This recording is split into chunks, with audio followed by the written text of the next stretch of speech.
क्या आप अभी किसी से मिलने जाने का सोच रहे हैं?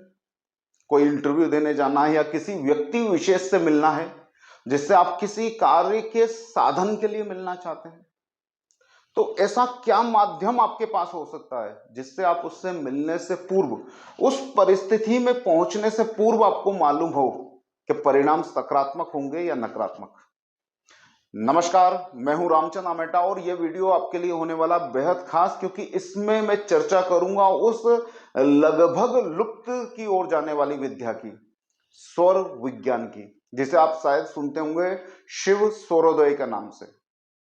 मैं बहुत ज्यादा इस विज्ञान के डिटेल में नहीं जाऊंगा। इसके अंदर बहुत सारे पक्ष आते हैं, इसके अंदर बहुत सारी विद्या की जटिलता आती है, शिक्षा की जटिलता आती है।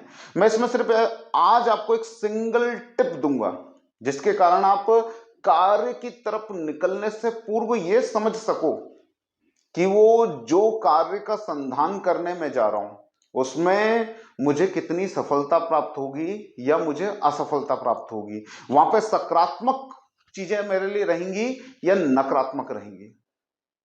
आपको करना क्या है? आपको सिंपली अपनी हथेली को उल्टा करके अपनी नाक के पास लाना है और जोर से श्वास छोड़ते हुए देखना है कि आपके राइट नोस्ट्रिल से श्वास आ रही जा रही है या लेफ्ट नोस्ट्रिल से श्वास आ रही जा रही है या दोनों नोस्ट्रिल से श्वास आ रही जा रही है।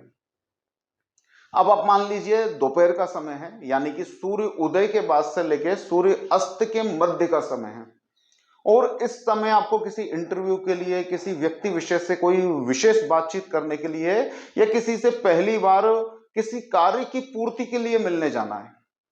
ऐसे समय में आपको देखना है, ठीक इसी तरह से अभ्यास करके, कि मेरे किस नोस्ट्रिल से श्वास चल रही है। अगर राइट नोस्ट्रिल से श्वास चल रही है और समय है दोपहर का, सूर्य की उपस्थिति आकाश में आपको दिखाई देती है, ऐसे समय में आप जिस कार्य के लिए जा रहे हैं उसके होने की संभावना अपने आप डाउन हो जाती है। अगर लेफ्ट नोस्ट्रिल से श्वास आ रही जा रही है और आप विचार कर रहे हैं किसी से मिलने जाने का और आप निकल रहे हैं मिलने जाने के लिए, तो आप मान के चलिए कि बहुत ज्यादा वहां पर आपके लिए सकारात्मक परिस्थितियां बनने वाली है। हो सकता है जिस काम के लिए आप जा रहे हो वो कार्य वहीं पर पूर्ण हो जाए। अगर दोनों नोस्ट्रिल से श्वास आ रही है जा रही है, इसका मतलब है आपको वो कार्य उस समय के लिए स्थगित कर देना चाहिए, उस यात्रा को, उस मुलाकात को टाल देना चाहिए, क्योंकि जो भी आप करने जा रहे हो उसमें अभी पूर्णतः नेगेटिविटी है, शून्य अवस्था है, ना तो कुछ पॉजिटिव है ना कुछ नेगेटिव है, मतलब आप खाली हाथ आने वाले हो। अब यहां पे एक बात विशिष्ट है कि जैसा कहा गया है वैसा ही होने के लिए आपको यहां पे शिक्षा और विद्या में अंतर समझ लेना होगा।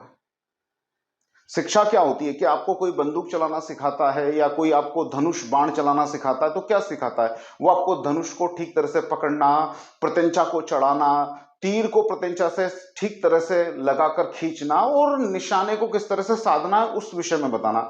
ऐसी बहुत सारी शिक्षा वो आपको दे सकता है, लेकिन क्या शिक्षा की प्राप्ति ही आपको निशाना भेदना सिखा देगी?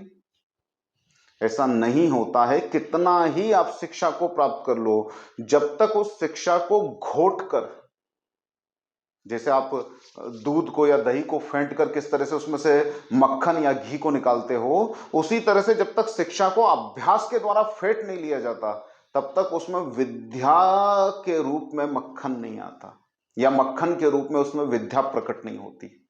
तो ज्योतिष शिक्षा नहीं है। आजकल लोग ज्योतिष की शिक्षा लेने हर तरह के वो ग्रह गोचर को अच्छी तरह से पढ़ लेते हैं, रट लेते हैं, याद कर लेते हैं। लोग तो पीएचडी करके भी ज्योतिष में आज बैठे हुए हैं, लेकिन उसके बावजूद भी वो फल ठीक से नहीं कर पाते। उसका कारण यही है कि ये शिक्षा नहीं है। शिक्षा सिर्फ वहां तक है कि आपको उन चीजों की जानकारी हो गई है, लेकिन जब तक इस दही को फेंटोगे नहीं, जब तक इस शिक्षा का बहुत ज्यादा अभ्यास नहीं करोगे, तब तक वो विद्या नहीं बनेगी, और विद्या ही आपके जीवन में फलवती होती है। तो इसका अभ्यास आप कीजिए।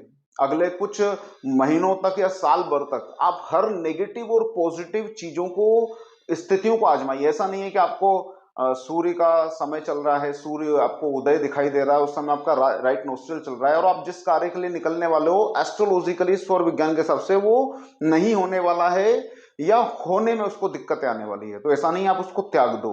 आप आरंभ के समय में उस कार्य को भी करने की चेष्टा करो।